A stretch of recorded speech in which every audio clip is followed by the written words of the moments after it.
Hello mga boss, ito mayroon akong share sa inyo na dalawang unit na parehas Samsung. Yan. Okay, ito munang isa, itong 26 inch. Yan. 26 UN 26H 4000. Yan. Tapos ito namang isa, yung 28 inch naman, UA 28F for 100R. Yan. Yan po ang ating gagawin ngayon. Yan po ay na-check ko na ang mga board nila. Dito papakita ko na lang kung paano ginawa. Ito po, basag ang LCD nito. Yan, basag LCD niyan, buo ang board niyan. Ito naman, sira na yung main board, buo LCD. Yan, magkaiba po ng size yan. Itong dito sa kanan, 26, ito yung dito sa kaliwa. Yan, sa kaliwa, 26 sa kanan, 28. Okay? Yan.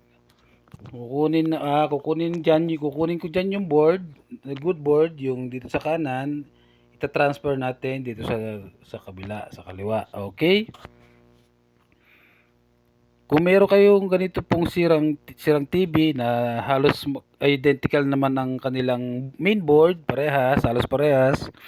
Tapos kung halimbawa medyo yan tulad niyan, 26 tapos 28 inches. Pwede po yan, pwede po yan. Basta identical lang ang board.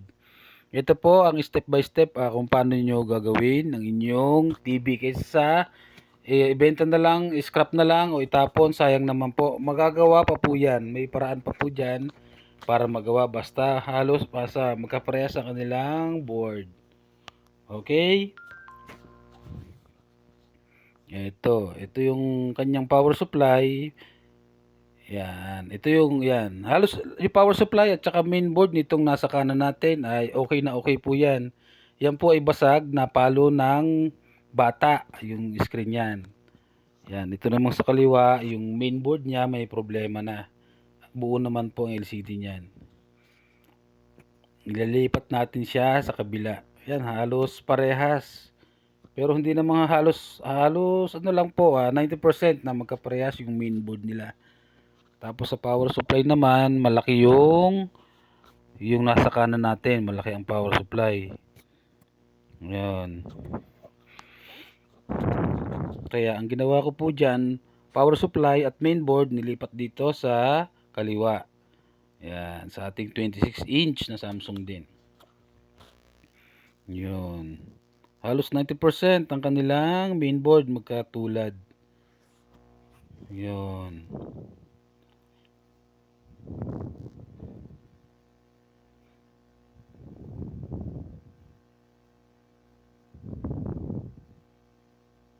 Yan, tanggalin na natin dyan. Dito po, para makita nyo na inilipat natin, inilagay yung power supply at mainboard.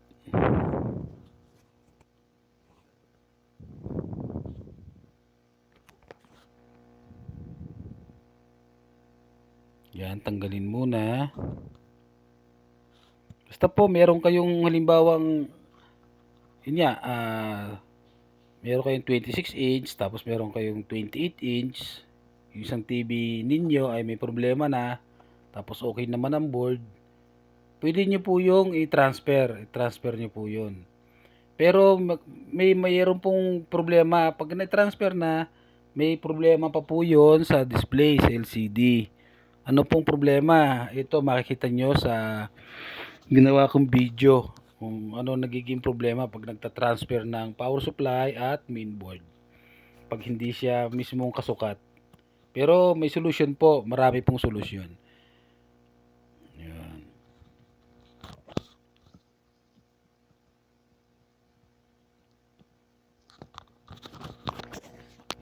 Kung bago lang po kayo nakapasyal sa aking channel, pa-subscribe na lang po. Pa-share na rin at pa-like, pa-comment kung nagustuhan yung aking mga ginagawang tutorials. At sana makatulong ito sa inyo sa DIY ninyo o kaya nag-uumpisa pa lang kayong mag-repair. Ito po, meron kayong guide para sa gagawin nyo.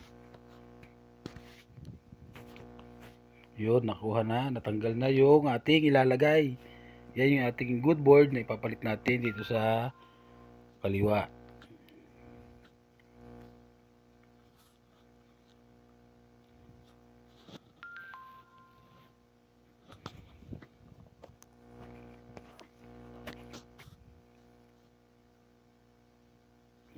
Ito kasi nasa kaliwa natin, yung mainboard niyan. Pag mainit ng unit, namamatay na siya. Minsan, kahit hindi pa mainit, mamamatay na. Kaya nakapag-decide ako maghanap ng working board para hindi na pabalik-balik ang problema ng TV. Kasi pagka ganyan po, may problema na ang mainboard niyan dahil sa katagalan na rin ng paggamit. Kaya ito po ang solusyon. Lagyan natin ng hindi man kasukat sakto, hindi man 90% na parehas ng board lang. Pero may paraan para po mapagana natin ang TV. Okay, ito na.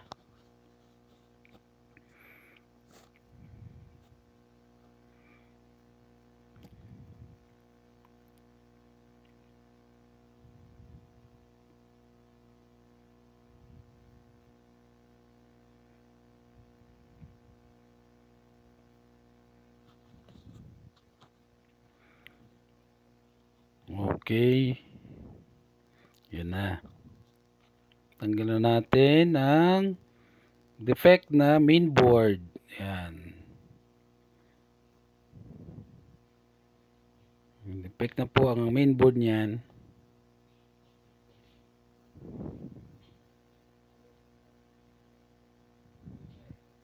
Yun. Set up na natin ang working mainboard at power supply galing sa 28 inch dito sa kanan. Okay. Hindi na natin isasama yung kanyang tikon kasi may built-in tikon naman po siya. Ayan. Set up na.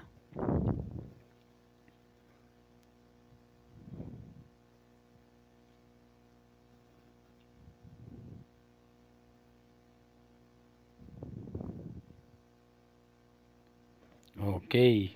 Yun. Ito guys, pakisundan nyo na lang. Nung maikabit ko na yung board, yung working board sa dito sa ating kaliwa na maipalitan ko na, tapos na testing ko na.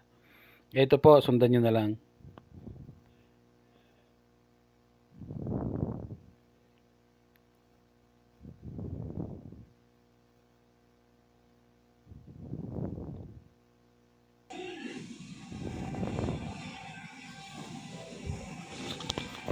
Ito po, ayan. Ito guys, nakita nyo naman yung nakita nyo naman yung sinulat kong proseso. Ayan. Sundan nyo lang po yun. Paano pasukin ang service mode. Ayan, nakita nyo po, baliktad. Naka-upside down yung ating picture. Yung logo niya ng Samsung, baliktad eh. Ayan, ito po ang guide. Sundan nyo guys kung ano, sa service mode na ito. Okay. Yan, pag napunta na kayo sa service mode, punta po kayo ng MRT option. Punta kayo dyan sa MRT option. Wala po kayo ibang gagalawin dyan guys. Yan lang ang pupuntahan nyo. Wala kayong ibang gagawin para hindi magka-problema ang program ng TV.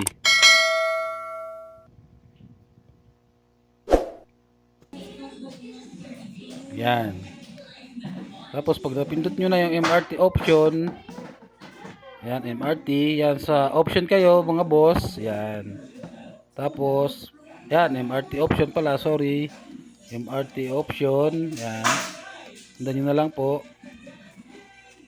Yan, MRT option kayo pag nasa service mode na. Yan, lalabas mga boss itong HB flip. Yan, kaya siya tiwarik, naka-off pa siya, off. Naka-off. Kailangan i-on natin yan.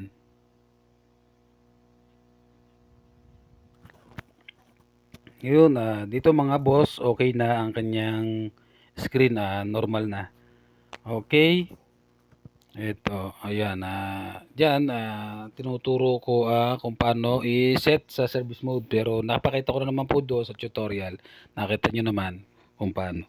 Yun, boss, kung yun kung mga boss, kung halimbawang sa inyo ay naka-on, reverse naman po yun sa inyo, off nyo naman. Sa akin kasi naka-off, kaya in-on ko.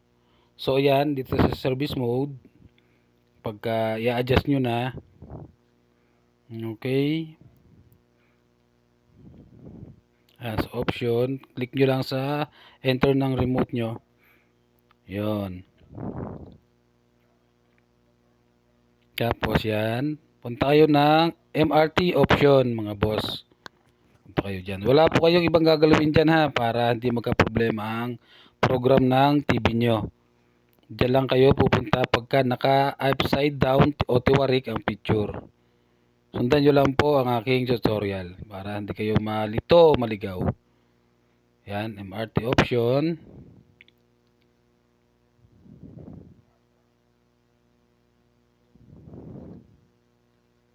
Yun.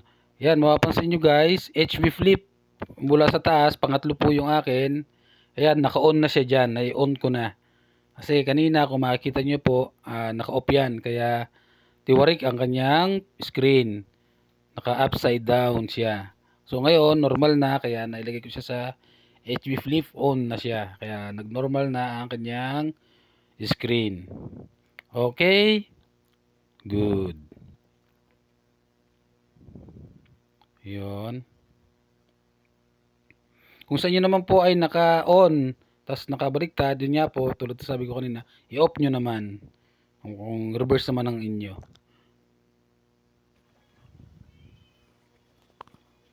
Ito, for testing na ang ating unit. Yan. Yan na po yung kanyang original mainboard at saka power supply ng 26 inch. Ito, final na natin ang ating testing sa unit. Yun o, okay na siya. Hindi na siya upside down. Hindi na tiwarik ang ating picture.